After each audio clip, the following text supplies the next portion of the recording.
So kita betul-betul harus siap guys. Lu semua harus siap ketika Indonesia dimasukkan dalam daftar musuh Amerika Serikat. Guys, ada berita nih fresh from the oven. Kemarin baru saja Indonesia dinyatakan resmi bergabung menjadi negara anggota BRICS. Indonesia will formally join BRICS as a full member, further expanding the group of major emerging economies. Nah, teman-teman yang udah lama follow Benix tentu tahu dong, kita udah berkali-kali menyuarakan tentang BRICS ini, dan kita sangat-sangat setuju bahwa Indonesia harus masuk ke blok baru, blok ekonomi baru yang diharapkan bisa mengganti penggunaan US dollar. Nah, BRICS ini anggotanya ada banyak nih guys, tapi yang paling prominent itu ada Brazil, Rusia, India, sama China. S-nya terakhir itu Afrika Selatan, South Africa. Sekarang udah masuk Indonesia, BRICS ini gue yakin akan tambah powerful. Dan yang lebih hebat lagi ternyata yang menyambut Indonesia itu langsung Presiden Brazil. Kok bisa ya? Dan kenapa dia semangat banget ya untuk menyambut kedatangan Indonesia menjadi negara anggota BRICS? Presiden Brazil, lu bayangin, bosnya si Ronaldo dan Romario itu langsung menyambut Indonesia. So buat lo yang penasaran gimana sih kisah Indonesia bersama BRICS? Apakah ini positif, bagus dan mulus-mulus aja, atau jangan-jangan ada bahayanya nih? Kalau lo penasaran jangan di skip videonya. Let's check this out. Jadi buat teman-teman yang belum tahu ya, Presiden Brazil namanya Presiden Lula. Presiden Lula itu kemarin habis diserang habis-habisan di Amerika. Karena apa? Karena Presiden Brazil itu sedang menggodok sebuah rencana dan mengumpulkan negara-negara di Amerika Selatan, Amerika Latin. Ada Argentina, ada Chili, ada Brazil dan lain sebagainya. Dia mau kumpulin, bilang sama negara-negara Amerika Latin untuk bersepakat stop menggunakan US dollar. Mereka sedang berkumpul, ketuanya si Presiden Brazil ini, untuk bikin mata uang sendiri. Mata uang yang akan dipakai oleh negara-negara Amerika Latin. Nah, sejak saat itu di Amerika Serikat mulai kebanggaran jenggot dan mereka mulai menyerang Presiden Lula dengan segala cara. Nah, makanya teman-teman jangan heran ketika kemudian Indonesia masuk menjadi negara anggota BRICS, presiden pertama yang kasih selamat itu bukan Cina. Cina juga cepat kasih selamat, tapi yang paling cepat itu adalah Presiden Brazil. Kenapa? Ya karena pada saat ini Presiden BRICS itu kan selalu di rolling setiap tahunnya juga. Presiden BRICS saat ini itu adalah Presiden Lula. Dan dia udah berulang kali bilang bahwa kita butuh banyak negara-negara berkembang, khususnya Global South, artinya negara yang berada di selatan Khatulistiwa. Kita ini selama ini dijajah oleh negara-negara yang berada di atas Khatulistiwa, maksudnya Eropa, Amerika Utara, dan lain sebagainya. Makanya bagian selatan, Global South ini harus bersatu padu. Dan dia betul-betul menunggu kedatangan Indonesia karena negara kita ini sangat berpengaruh. Ingat ya, bukan karena orangnya hebat-hebat, enggak. Bukan karena orang Indonesia pintar-pintar juga enggak. Tapi karena nilai ekonomi kita besar sekali. Kenapa nilai ekonomi kita besar sekali? Karena jumlah penduduk kita besar sekali. Ingat, pengali GDP adalah berapa kepala populasi yang ada di sana. Makanya jangan heran negara-negara yang penduduknya banyak, ya contoh kayak Cina, India, Brazil, dan kawan-kawan termasuk Indonesia, itu sangat-sangat disanjung dan sangat-sangat diperlukan untuk menjadi anggota dari Pakta Pertahanan, menjadi anggota dari Pakta Ekonomi atau persekutuan apapun. Mereka akan senang kalau masuk negara-negara yang jumlah populasinya banyak. Harapannya apa? Ya bisa dapat akses market, yang kedua meningkatkan pengaruh ekonominya. Jadi wajar kalau seandainya Brazil itu senang Indonesia masuk, karena kita sama-sama berada di selatan Khatulistiwa, sama-sama dijajah oleh US dollar, dan sama-sama diinjak-injak sebagai negara yang masih berkembang. Nah, tadi kan gue bilang, bukan cuma itu aja, kita juga mendapatkan sambutan yang sangat-sangat hangat dari China. Bahkan Menteri Luar Negeri China sendiri itu langsung kasih selamat.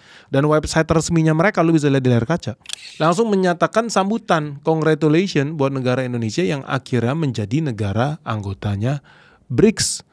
Jadi bayangin ya, Indonesia sampai masuk resmi di website, di pengumuman resmi Kementerian Luar Negeri China. Nah, satu hal yang gue mau garis bawahi, nanti kamu bisa lihat di layar kaca ini, di garis kuning nanti di stabilo, itu pernyataan dari kementerian yang bilang bahwa BRICS countries are always committed to multilateralism, fairness and justice, and common development. Nah, ini artinya apa lagi ya? Artinya bahwa China itu lagi-lagi mau reiterate, dia mau apa bahasa Indonesianya ya, mau mengatakan ulang bahwa BRICS ini bukan ancaman, buat Amerika Serikat atau Eropa atau Barat. No. BRICS ini sifatnya multilateral, sifatnya kolaboratif. Sifatnya di sini apa? Fairness, justice, common development, pembangunan bersama-sama. Jadi bukan artinya BRICS ini sebuah klub eksklusif atau klub pertahanan, perperangan. Enggak. BRICS ini adalah sebuah kumpulan negara-negara yang pengen saling berkolaborasi untuk mengembangkan perekonomian mereka dengan prinsip apa? Keadilan, persamaan, prinsip kebersamaan. Jadi ini sekali lagi gue seneng lihat ini. Kenapa? Karena Kementerian Luar Negeri Cina salah satu yang paling bagus di dunia ini. Menurut gue di negara berkembang ya, Kementerian Kemenlu yang paling bagus itu India. Jai Shankar, itu hebat banget orangnya. Yang kedua, Kementerian Luar Negeri Cina. Betul-betul bijaksana kalau dalam bikin pernyataan. Dan di sini lagi-lagi dia mengatakan bahwa Indonesia masuk jangan dianggap sebagai ancaman, karena kita ini organisasi yang menjunjung tinggi keadilan, kesamaan, pembangunan bersama-sama. Nah tadi kita udah bahas tuh tentang Kemenlu-nya Cina. Gimana kalau di Indonesia? Nah Kemenlu di Indonesia juga langsung bikin pernyataan ketika Indonesia masuk resmi menjadi anggota full BRICS. Dia bilang apa? Dia bilang pencapaian ini mencerminkan peningkatan peran aktif Indonesia dalam isu-isu global. Serta menunjukkan ya komitmen Indonesia untuk memperkuat kerjasama multilateral demi mewujudkan tatanan global yang lebih inklusif dan berkeadilan. Nah, jadi di sini kita bisa lihat nih, Indonesia itu melihat bahwa keanggotaannya di BRICS itu bukan sebagai sebuah persekutuan militer atau bukan bukti bahwa Indonesia adalah kacungnya Cina, enggak. Tapi ini adalah langkah strategis untuk meningkatkan kolaborasi dan kerjasama dengan negara berkembang lainnya. Berdasarkan prinsip kesetaraan, saling menghormati, dan pembangunan yang berkelanjutan. Nah dari sini kita bisa lihat ya Kemenlu kita sifatnya politis dan diplomatis. Announcement yang dibikin Kemenlu Indonesia sama announcement yang dibikin Kemenlu Cina kayaknya udah ada koordinasi nih. Makanya bahasanya 11-12 agak-agak mirip. Tapi gue mau bahas konkretnya aja lah. Bahwa apa? Bahwa dengan bergabungnya RI ke BRICS itu yang paling diuntungkan siapa? Apakah Amerika, apakah Cina, apakah Indonesia? Jadi buat teman-teman yang belum tahu ya, PDB Indonesia 2023 itu sekitar 22.000 triliun. Nah dengan masuknya Indonesia ke BRICS, BRICS sudah ada negara yang lebih kaya dari kita, ada Cina, India, dan lain sebagainya. Itu PDB kombinasi kita semua itu menjadi 464.000 triliun. Itu nilai yang sangat besar. Jadi teman-teman ya, dengan bergabungnya Republik Indonesia menjadi BRICS, kekuatan ekonomi kita di total itu menjadi 464.000 triliun. Ini jumlah yang sangat besar. Kenapa? Karena kalau kita lihat, kita bandingkan dengan kekuatan ekonomi dunia, GDP dunia, ternyata GDP kombinasi BRICS itu bentar lagi akan mencapai 1/3 dari GDP dunia. Artinya ini akan jadi ancaman bagi penguasa dunia ini, yaitu Amerika Serikat. Bahkan saking hebatnya BRICS Plus sih nanti ya, dengan negara-negara baru nanti akan join lagi setelah Indonesia. Kombinasi ekonomi kita di BRICS itu bakal mengalahkan negara anggota G7. Jadi perkumpulan G7 ini kumpulan negara-negara dengan perekonomian terbesar di dunia. Ini lebih hebat dibandingkan G20. Indonesia negara anggota G20, tapi Indonesia bukan anggota G7. G7 ini klub yang sangat elit, isinya ada Jerman, Kanada, Perancis, Inggris, Amerika Serikat. Jadi negara yang super kaya lah berkumpul di G7. Nah BRICS ternyata sebentar lagi akan mengalahkan G7. So this is a very good thing kalau seandainya kita masuk ke sebuah fakta pertahanan ekonomi, bukan militer, yang akan menggulingkan G7.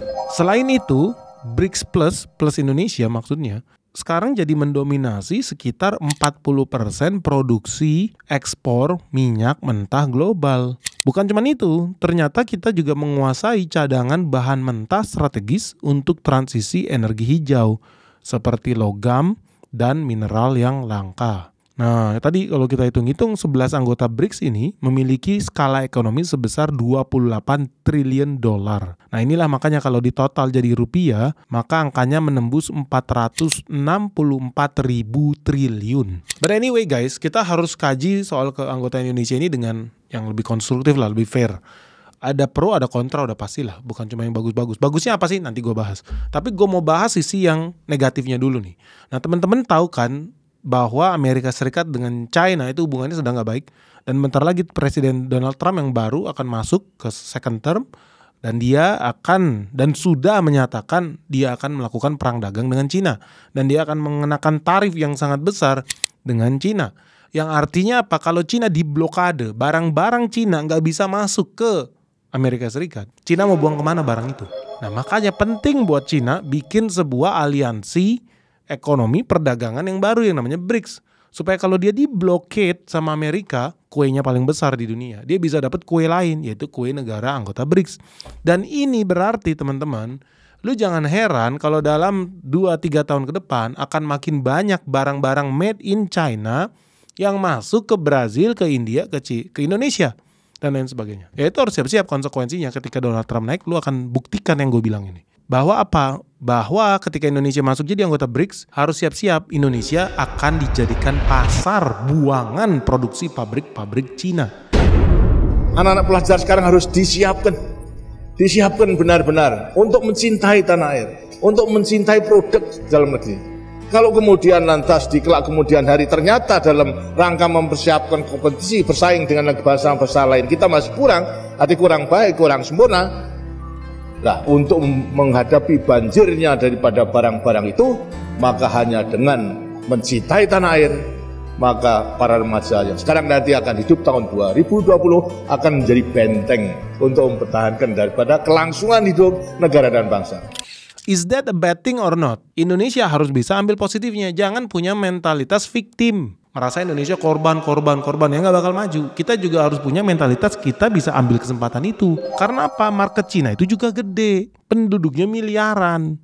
So mindset yang kita ambil, pemerintah ini harus mulai ajarin kepada rakyat di Indonesia, bukan sebagai importir doang, bukan sebagai konsumen doang, tapi mulai berpikir gimana caranya kita bisa memproduksi untuk market Cina.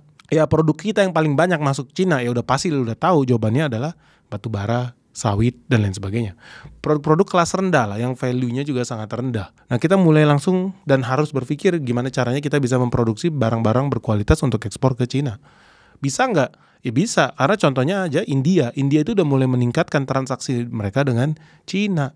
Even Jepang, ekspor dia salah satu yang paling besar, bukan ke Amerika loh, tapi ke Cina. Nah, Indonesia bisa nggak? Seharusnya kita juga bisa ambil kue itu. Jadi maksud gue adalah, jangan sampai ketika kita masuk ke BRICS, Donald Trump naik, Cina di blok, Indonesia cuma jadi pasar buangan dari produk-produk made in China. Jangan begitu. Tapi kita juga harus mulai berpikir ketika kita masuk ke BRICS, kita bisa ambil potensi besar dari negara-negara anggota BRICS. Bahwa apa? Dengan begitu kita bisa berdagang dengan Brazil. Kita bisa dagang dengan Afrika Selatan, kita bisa dagang dengan Cina. Kuenya besar banget. Nah ini sayangnya gue masih jarang ketemu pengusaha Indonesia di Brazil, di Afrika Selatan, di Cina cukup banyak. Sangat jarang. Yang ada malah gue pergi ke Vietnam, di situ ada pengusaha Cina. Bahkan kemarin ke Abu Dhabi, ke Burkina Faso, ke Senegal, ke Nigeria. Lo tahu mulai banyak pengusaha-pengusaha Cina yang berdagang ke sana. Karena mereka udah mengantisipasi bentar lagi mereka nggak bisa ekspor ke Amerika Serikat dan kemungkinan besar ke Kanada juga dan Meksiko. So teman-teman, ini semoga ya pemerintah mulai membikin blueprint. Jangan cuma tanda tangan BRICS doang tapi nggak tahu itu apa sih, gunanya buat kita apa sih, untungnya apa sih. Tapi udah mulai bikin sebuah forum-forum meeting dengan negara-negara tersebut. Bahwa apa? Kita harus segera kirim pengusaha-pengusaha Indonesia buat berbisnis ke Brazil. Jangan mentalitasnya cuma dagang pecel di Wonosobo. Mentalitasnya adalah gimana lu bisa buka bisnis, buka cabang di Brazil. Makanya gue sangat seneng tuh sama Richeese Factory, fried chicken asli Indonesia. Tapi mentalitasnya bukan buka toko baru di Cilincing atau di Cimahi. Enggak, Richeese Factory sekarang udah boleh berpikir global. Gimana dia buka cabang di Malaysia, di Thailand, di Vietnam. And that's a good thing. Itulah yang mulai harus diajarin ke pengusaha Indonesia. Go internasional. Lu pede aja lagi. Gila, orang Cina gak bisa bahasa Afrika aja buka cabang di Afrika Selatan, buka cabang di Nigeria, lu buka cabang di Kazakhstan. Kenapa lu gak berani? Sasa aja dong. Ya kita juga bentar lagi buka cabang di Vietnam. So teman-teman bakal lihat kejutan dari Benix. Well anyway, ini adalah potensi ekonomi yang kalau seandainya kita gagal ambil peluang itu, inget ya, hati-hati loh. Setiap ada kesempatan lu gak ambil, itu malah bisa jadi kesulitan. Jadi kalau BRICS ini kita masuk, gua harap kita semua nih teman-teman pengusaha, profesional, dan pemerintah betul-betul bisa ambil kesempatan itu. Kalau itu kita tidak bisa ambil, yang terjadi apa? Indonesia justru bakal ketimpa produk-produk bukan cuma dari Cina, tapi dari India, tapi dari Brazil, dan lain sebagainya. So teman-teman kamu harus siap nih, mulai punya mindset global, lu akan bertarung di pasar internasional. Good news guys, Sekolah Saham BNX Season 6 kembali lagi untuk pertama kalinya di tahun 2025. Kita akan membuka Sekolah Saham BNX khusus untuk pemula guys. Karena di sini kamu akan belajar metode untuk menentukan harga saham mahal atau tidak, valuasi yang wajar, dan bagaimana sih cara membaca laporan keuangan nih. Khusus buat kamu yang pemula.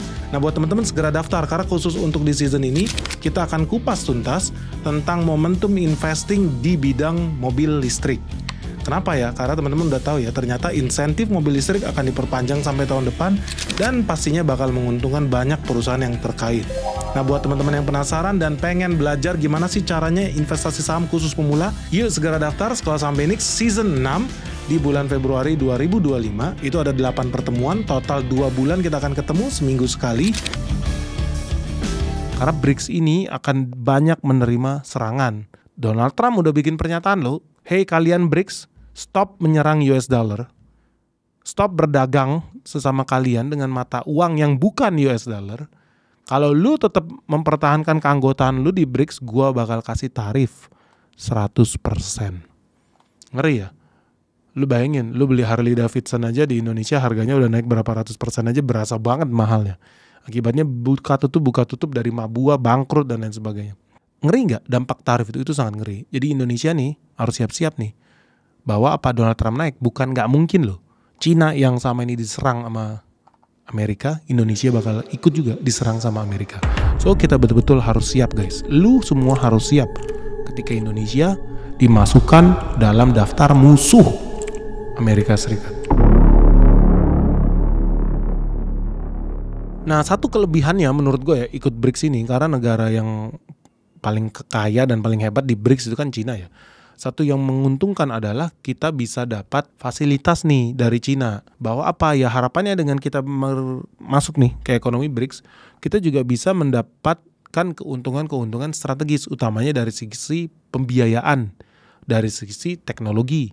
Ya harapannya pemerintah bisa gunakan fasilitas ini dengan baik, karena kan Belt and Road Initiative itu udah lama tuh. Itu program besarnya Xi Jinping yang kita sebetulnya bisa taruh ke sana untuk melakukan investasi di pembangunan infrastruktur yang strategis yang gunanya bakal baik buat Indonesia. Contoh, membuat pelabuhan yang sangat besar standar internasional di Batam atau Kepulauan Riau yang akan mengalahkan dan bertarung head to head dengan Singapura. Sampai detik ini kita nggak bisa punya kemampuan itu. Memang parah banget. Tapi sekarang kita udah tertolong nih, kita jadi member BRICS. Semoga Cina mau turun bantuin kita untuk mengalahkan Singapura. Kenapa? Karena di dalam hatinya Xi Jinping dia juga nggak mau dan tidak suka dengan Singapura. Kenapa semua kapal yang masuk ke Cina atau semua kapal dari Cina yang keluar ke Eropa, kenapa harus mampir di Singapura? Dia juga dongkol.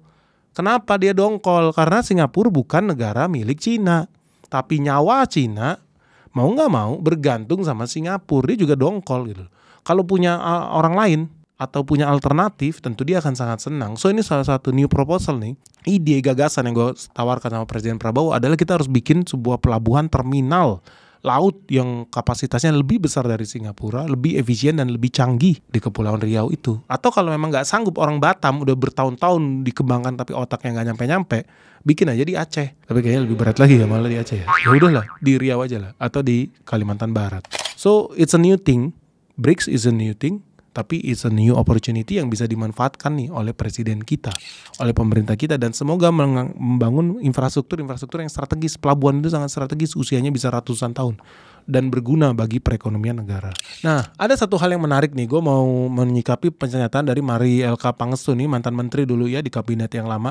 Kan tadi gue udah bilang ya bahwa ada ancaman nih buat negara-negara BRICS nih. Tapi Mari LK Pangestu punya pikiran yang lain. Dia bilang berapa ya? Kita kan nggak usah harus khawatir nih dengan Amerika Serikat. Karena kita kan bebas aktif ya. Kita boleh kerjasama dengan berbagai pihak dan kita tidak mengganggu kepentingan Amerika Serikat dalam hal ini. Kata Mari, utusan khusus Presiden bidang perdagangan internasional dan kerjasama multilateral. Dia berpendapat bahwa penggunaan mata uang selain dolar dalam transaksi perdagangan merupakan salah satu perkembangan dalam dunia keuangan internasional yang lambat laun akan terjadi. Maka Indonesia menurut dia, bergabungnya Indonesia tidak akan mengganggu kepentingan Amerika Serikat. Di sini gue sangat tidak setuju, menurut gue ini pernyataan yang sangat bodoh. Ini sangat naif, dan kalau kita lihat track recordnya si Mari LK Pangestu ini memang dia sangat dekat dan condong ke Amerika Serikat. Ini harus hati-hati nih tim Prabowo nih. Nggak ada ceritanya Donald Trump atau Presiden Amerika Serikat melihat ada orang, bahkan di undang-undangnya sendiri, mereka punya Secret Service, pengawal pribadi Amerika Serikat, wajib melindungi US dollar. Lu bayangin, bukan melindungi presiden doang ternyata, wajib melindungi US dollar. Jadi semua musuh US dollar itu adalah musuh Amerika Serikat. Itu dogma yang wajib dilakukan. Karena itu nyawa dari berdirinya negara Amerika Serikat. So ketika kemudian Mari LK Pangestu bilang Indonesia tidak mengganggu kepentingan Amerika Serikat, Indonesia tidak harus khawatir, ini salah kaprah. Ini pernyataan yang sangat bodoh. Gue langsung aja bilang di sini, itu sangat bodoh. Dan Presiden Prabowo harus hati-hati. Dia udah dijebak berulang kali nih sama karyawan-karyawan mereka yang gak ada otak. Contoh yang kemarin, PPN. Naik gak? Naik apa gak naik? Naik apa gak naik? Menteri bilang gak naik. Lah, tapi kalau lu lihat undang-undangnya wajib naik. Jadi naik gak atau gak naik? Ya naik lah, haruslah naik. Dan pasti naik 12%. Tapi tinggal bikin trik di belakangnya. Jadi pengali 11/12. Jadi jatuhnya tetap 11%. Tapi naik gak? By regulation, by law itu naik. Jadi gak boleh menteri bilang bikin pernyataan PPN tidak jadi naik. Enggak. PPN, kalau lu bilang PPN tidak jadi naik, lu melanggar undang-undang. Hati-hati lo. PPN naik. Jangan mengelabui rakyat. PPN tetap naik. Cuman dikasih dasar pengali, ya, permainan di belakang itu untuk mengucilkan itu. Gue termasuk orang yang gak setuju dengan PPN naik. Tapi dengan metode dan cara-cara yang seperti itu menurut gue sangat tidak layak. Menurut gue ini benar-benar bagaimana menunjukkan Presiden Prabowo dibohongin, dikadalin, dikerjain sama karyawannya sendiri. Karena lu punya kekuatan, lu bikin perpu, peraturan pemerintah pengganti undang-undang, langsung aja di situ nyatakan batalkan salah satu pasalnya atau dikunci salah satu pasalnya dari undang-undang yang lama menjadi hanya 11% di tahun ini tanpa melewati segala kerepotan lu harus pergi berkantor di Kementerian Keuangan. Aneh. Dan salah satu pernyataan yang aneh ya di sini gue mau bilang nih, anggota Dewan Ekonomi Nasional mengatakan bahwa tidak harus khawatir dengan Amerika Serikat. What the hell? Hati-hati.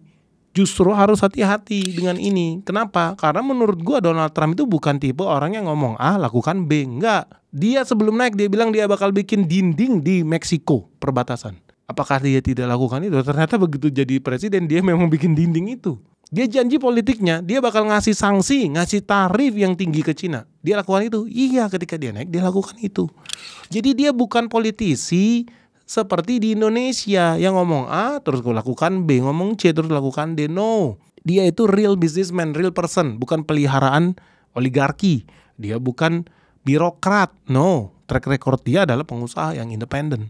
So dia akan lakukan apa yang dia katakan. So kalau dibilang Indonesia tidak harus khawatir dan tidak harus takut dengan bergabung ke BRICS, gua tidak sependapat dengan itu. Dan teman-teman akan jadi saksi mana yang benar, si Marky LK Pangestu ini atau gua. Kita akan lihat. Kalau gua sih sangat yakin Amerika Serikat akan lakukan serangan frontal. Ingat, jangankan Indonesia, Brazil udah disikat sama Amerika Serikat.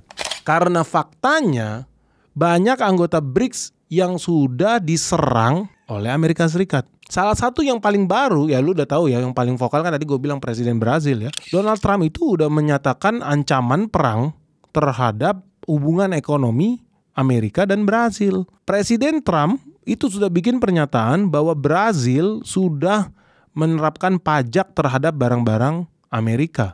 Dan dia bersumpah dia akan balas dendam. Begitu Donald Trump naik, hal pertama yang dia lakukan selain menghancurkan Cina ya dia akan menghancurkan ekonomi Brazil. Kenapa? Ya karena menurut dia Brazil adalah ancaman bagi perekonomian Amerika. Jadi teman-teman bisa lihat itu berita dimunculkan di Rayo Times, itu kayak Kompasnya Indonesia lah. Nah satu yang gue mau bilang, tadi kan kita udah ngomong soal kontranya ya, soal hal yang negatifnya dengan Indonesia naik. Positifnya apa? Positifnya ya produk dan barang-barang Indonesia harapannya nih bisa makin cepat, makin diterima dan makin mudah masuk ke negara-negara anggota BRICS. Ya teman-teman udah tahu yang namanya apa produk andalan kita, yaitu batu bara dengan minyak sawit. Nah batu bara dan minyak sawit Indonesia itu banyak masuk kemana? Ke Cina dan India. Nah siapa sih yang paling diuntungkan ketika Indonesia masuk BRICS? Menurut gua yang paling diuntungkan pertama itu adalah Cina. Tentu saja dia bisa jualan dengan gampang ke Indonesia. Yang kedua itu adalah India. India bisa memainkan peran yang sangat vital di sini.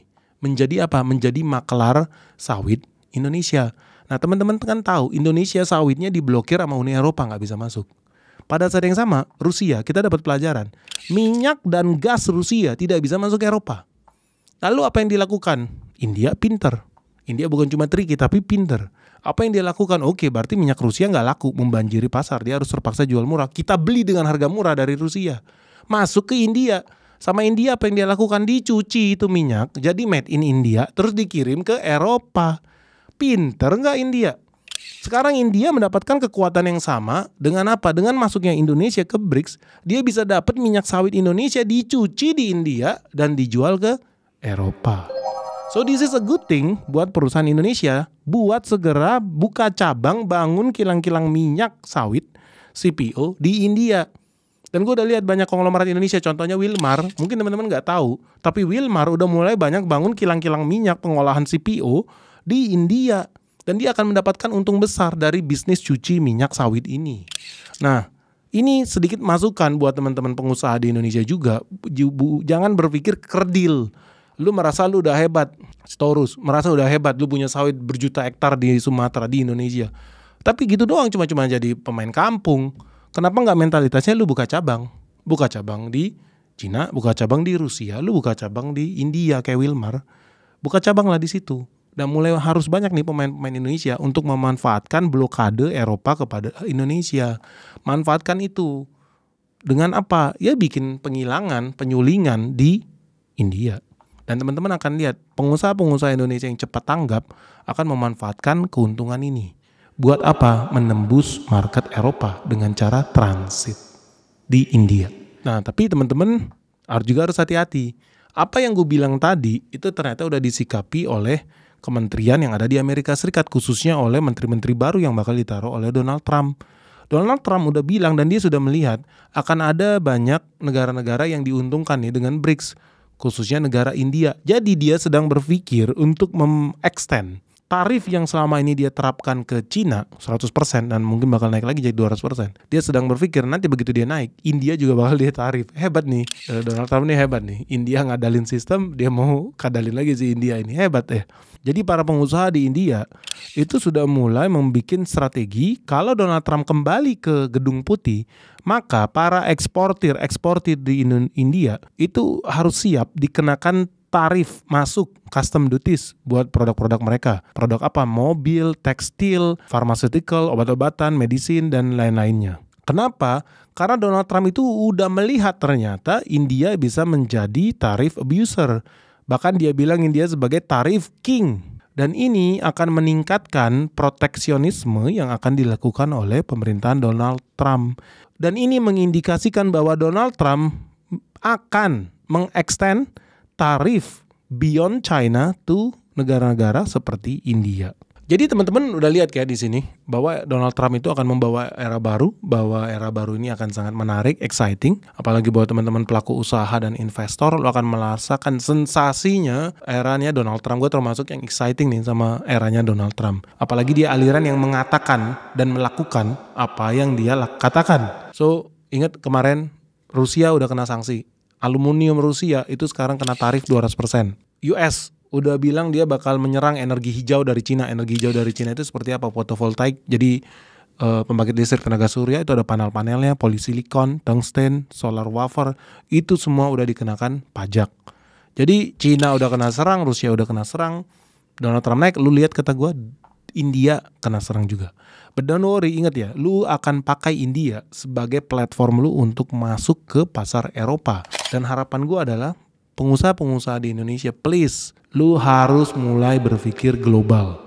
Pelajari geopolitik dunia dan lu bisa manfaatkan kesempatan itu. Kalau Wilmar aja bisa, kenapa lu gak bisa? Harus mulai banyak nih pengusaha Indonesia yang mulai berpikir strategik, bukan cuma pemain hulu doang, tapi mulai berpikir gimana hilirnya kita bisa makin dekat. Dan cara ngadalin peraturan dunia itu. So guys, menurut kamu gimana? Ini kabar baik atau kabar buruk nih Indonesia bergabung dengan BRICS? Dan menurut kamu apa strategi pemerintah selanjutnya untuk menyambut resiko-resiko yang akan datang akibat Indonesia bergabung dengan BRICS? Segera tuliskan pandangan kamu di kolom komentar ya. Karena banyak timnya Pak Prabowo nih yang jadi follower channel Benix. So pendapat kamu harapannya akan menjadi masukan yang bermanfaat bagi tim Pak Prabowo yang wajib dan harus kita dukung. Oke guys, semoga video ini bermanfaat. Salam sehat, salam cuan, bye-bye.